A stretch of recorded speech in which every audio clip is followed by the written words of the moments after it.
सरकारी नौकरी आपको क्यों चाहिए? क्योंकि आपको स्टेबिलिटी चाहिए, सिक्योरिटी चाहिए। आप देखते हैं प्राइवेट नौकरी में कभी भी किसी को निकाल दिया जाता है और निकाला भी ना जाए।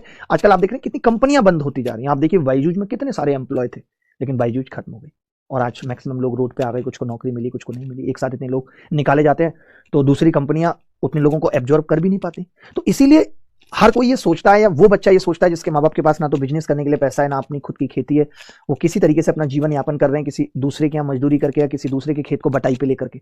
तो हर बच्चा ये सोचता है कि यार एक सरकारी नौकरी ऐसा रास्ता है कि मैं मेहनत करूं और सरकारी नौकरी में सेलेक्ट हो जाऊं तो मैं अपने घर का स्टेटस बदल सकता हूं। ये सबके मन में होता है, हमारे मन में भी ये था और उसी श्रद्धा के साथ हमने सरकारी नौकरी की तैयारी की भी थी और निकाला भी था। तो स्टेबिलिटी और सिक्योरिटी, और उसके बाद आता है कि प्रेस्टीज और रिकॉग्निशन। दोनों बातें मैंने लिखी हैं कि इंसान सोचता है कि यार समाज में थोड़ा सम्मान मिले, उनके घर में एक इनकम टैक्स इंस्पेक्टर हो गया या उनके घर का लड़का दिल्ली पुलिस में सब इंस्पेक्टर है। ये सोचता है, यही सब हमारे लॉजिक होते हैं जो सोच करके हम सरकारी नौकरी की तैयारी करते हैं। मानते हैं इस बात को, इसमें तो कोई दुराय नहीं है, मैंने कुछ गलत नहीं बोला।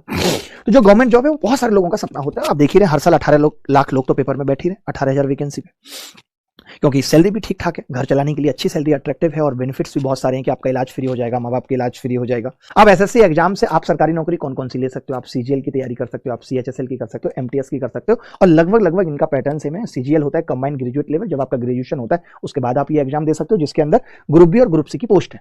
CHSL combined higher secondary level है, यानी 12th के बाद आप इस एग्जाम को दे सकते हो। इसमें पोस्ट जो है वो junior secretariat assistant data entry operator इस टाइप की पोस्ट है। एमटीएस मल्टीटास्किंग स्टाफ है, जो नॉन टेक्निकल क्लर्किकल पोस्ट बहुत सारे गवर्नमेंट डिपार्टमेंट में आपको मिलती है। ये 3 एग्जाम है। एसएससी सीजीएल 2025 एक अपॉर्चुनिटी है जो आप सबका इंतजार कर रही है। मुझे लगता है अगर आप आज से तैयारी करेंगे, आज से आप वो सीरियसनेस दिखाएंगे तो शायद आप कट ऑफ को पार कर पाएंगे, वरना मुश्किल है।